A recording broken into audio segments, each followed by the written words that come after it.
Silencia a tua mente que você vai encontrar a tua consciência. E isso, pegando carona no que o César está falando, só para complementar, Paulo de Tarso era um doutor da lei, perseguidor de cristãos, cara. Cara com a mente violenta, perseguidor de cristãos, cai na estrada de Damasco, fica lá inconsciente. Quando ele volta a si, ele diz que escuta Jesus falando: Saulo, Saulo, porque tu persegue a mim e aos meus. Ora, se o Paulo percebe Jesus enquanto ele está desmaiado e os 5 sentidos amortecidos, o Paulo percebe Jesus fora do corpo. É óbvio, porque ele está com o corpo desmaiado, tá? Então, o que rola? Quando ele volta a si, ele está cego, ele fica 3 dias cego, tem um senhor que trata ele com saliva passando nos olhos, ele volta a enxergar, ele cunha uma frase que é lapidar: caíram as escamas dos meus olhos.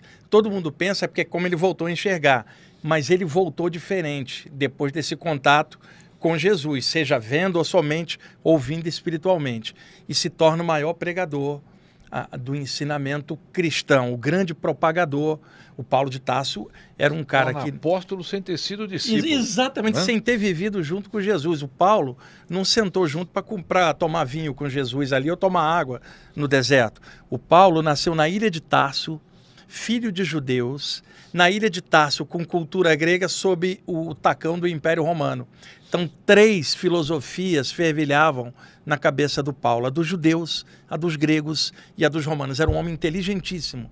Então, ele, para propagar aquilo, ele tinha a lábia, vamos chamar assim, e inteligência que os outros discípulos eram mais contemplativos e tal. O Paulo era um homem de ação. Por que eu estou citando ele e pegando carona nas palavras do César?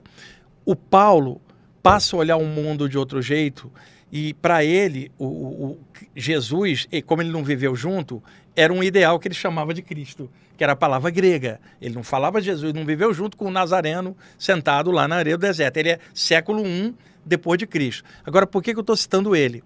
Desde que o Paulo volta dessa vivência com Jesus e muda completamente, a consciência dele desperta. E ele cunha uma frase fantástica: todos dormem, todos dormem. Porque ele despertou a consciência e todo mundo estava sonâmbulo na visão dele. Esta consciência não é a da mente, é essa do Espírito, do Divino, agora que animava o fogo divino, animando a consciência dele. Então, é a mesma coisa quando um cara igual Jesus, e muita gente não entendeu isso, fala assim: só por mim se vai ao Pai. E o Krishna falava isso no Bhagavad Gita: eu sou o universo, vem a minha, ajuda para chegar ao universo. E o pessoal pensou que era ego desses caras, não era isso não.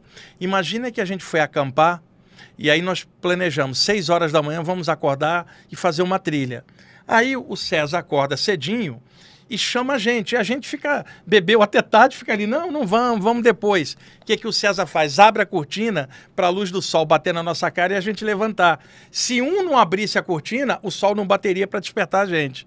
Então, o Paulo de Tarso era o cara que começou a abrir a cortina de uma forma diferente, para trazer o sol de amor, que era o ensinamento a cristão. Então, essa nova consciência dele não era a consciência do ego do doutor da lei, agora a consciência de um cara desperto. E nós temos um lado meio nebuloso, né, que é o lado de você tentar despertar a consciência através da dor. Isso acontece. Não funciona em todas as vezes, mas acontece. Eu sofri um acidente na década de 70 para 80 e eu fiquei praticamente 1 ano dentro de um hospital. Então não tinha muito o que fazer, tinha que ficar no hospital. E num determinado horário eu saía e visitava os quartos com um caderninho. Eu tenho uma cadernetazinha até hoje com essas visitas que eu fazia. E aí a gente conversava com os pacientes, inclusive pacientes já em estado terminal. E a pergunta que eu fazia era sempre a mesma: poxa, se você pudesse mudar alguma coisa na sua vida, olha que interessante, se você pudesse mudar alguma coisa na sua vida, o que você faria? Eu teria amado mais a minha mulher. Eu teria vivido mais com meu filho na infância. E essas pessoas sabiam que estavam no final. O hospital que eu fiquei é o Hospital São Cristóvão, lá na Moca. Quando a pessoa está num estágio terminal, olha que interessante, você baixa a guarda da sua mente. Baixa a guarda dela, você tira o escudo dela, você fica mais sensível. E quando você fica mais sensível, a sua consciência dá uns lampejos para você. Né? Fala, pô, cara, se eu te tirar daqui, você vai melhorar? Uma parte sim, outra parte não. Muita gente não melhora a sua consciência nem com a dor. A pessoa escapa daquela situação, isso é muito interessante, ela escapa daquela situação de morte, escapou e volta para a mesma vida. Ela não mudou absolutamente nada. Isso é para vocês verem como nós estamos longe ainda de abraçar esse estágio espiritual da consciência. Mas deixa eu ver se eu entendi, você ficou no hospital, então você ficou naquela ala em que você dividia a sala com outras pessoas, era isso? Naquela época não tinha quarto exclusivo, não tinha nem plano de saúde. Todo mundo junto lá. Você ficava 4, às vezes, numa enfermaria, né?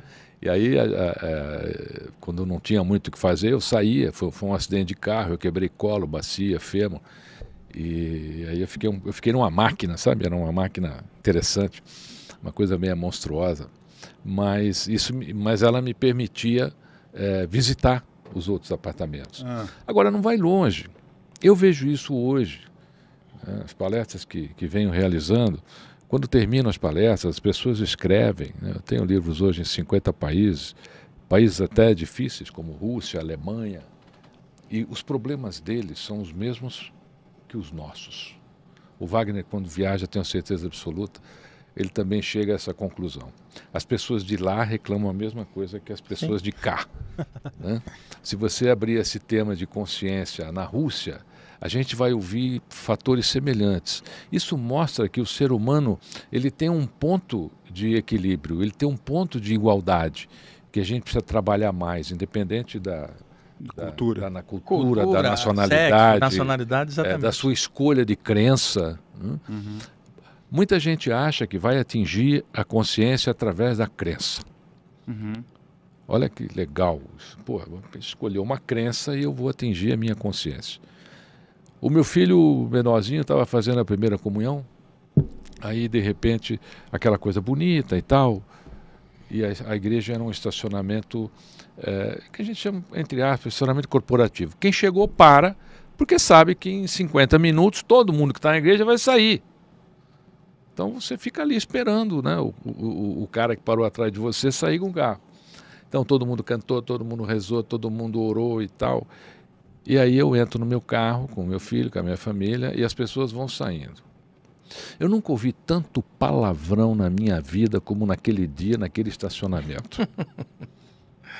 Bastava o cidadão esperar o quê? 3 minutos, 4 minutos, e o cara que tinha parado na frente ou atrás dele tiraria o carro. Ele acabou de sair da igreja, ele acabou de orar durante 50 minutos, abraçar, rezar o Pai Nosso. No estacionamento ele sai xingando todo mundo que parou em torno dele com palavrões horríveis. Então nem mesmo a questão da dor e a questão do pré-morte pode despertar a consciência em determinadas pessoas. Tem gente que, infelizmente, está condenada mesmo a não despertar.